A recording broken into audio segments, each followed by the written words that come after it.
there's a lot of talk after the fights about the stoppage and all that. How does that bother you? That they're maybe trying to take the shine away from what you did in the cage. It really, I'll be honest with you, it doesn't really bother me actually. I mean, he just saw the Jose Aldo Mocaña fight. I mean, that dude was on his feet and the ref stopped him. I mean, who knows better than the ref? You know, they're in the line of fire with us. You know, that there's a difference between somebody being outside the cage and somebody being inside the cage. So it doesn't take any shine, man. At the end of the day, I know what I did to him, and he knows what I did to him. So that's all there is to it. How good it is to go from a win of DJ, one of the best of all times, and then take the Bantamweight champion and finish so quickly. Oh, it feels good. It feels good. It feels. I knew the second time we fight TJ, you guys are gonna see. I mean, I'm the real deal, man. I just want to let people know that I don't get lucky 3 times. I don't get lucky for the Olympics. I don't get lucky because I beat DJ or TJ. I'm a competitor, man. I find a way to win. I think that's what makes me special. It's still up in the air what was one of the future of the flyweight division is gonna be. Do you have any?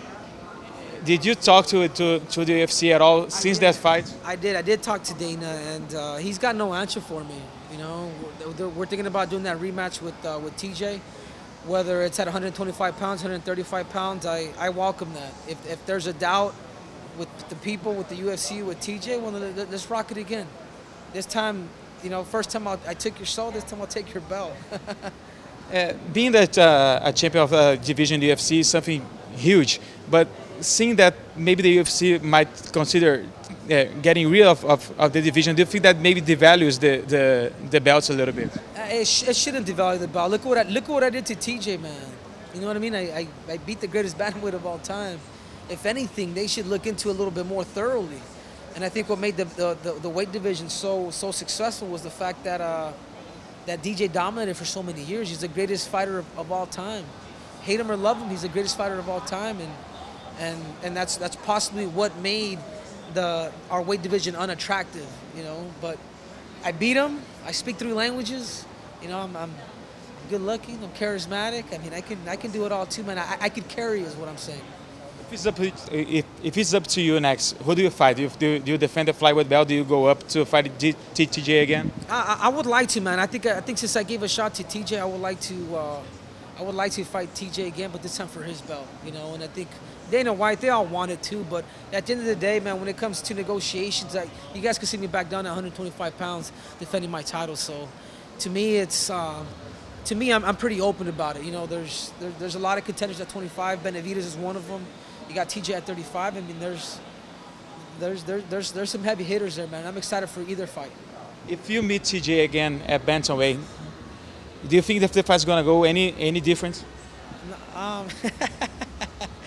Yeah, I'm gonna finish him quicker.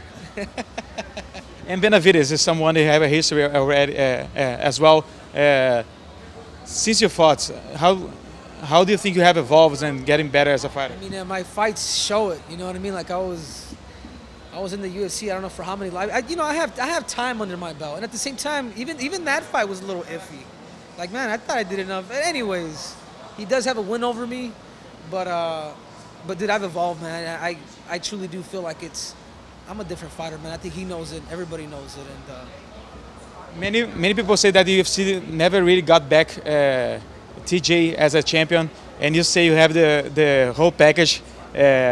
Do you think that you are the one to make the flyweight division something big? Make the flyweight division great again? Was that what you're gonna say? I think so. I think it all starts off with a good storyline, somebody that could carry it. I mean, look at what Ronda Rousey did to the UFC. I mean, Dana White says, you know, women's will never enter into the UFC, and look, I mean, they're flooded. They're probably more popular than the men.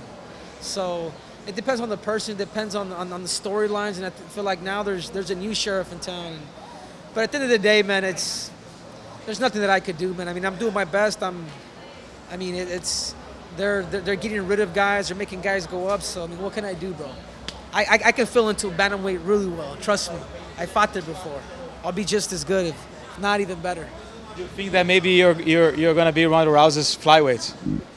Why not? Why not? I like that. That's gonna be the title of it. I see it. I can already see it now.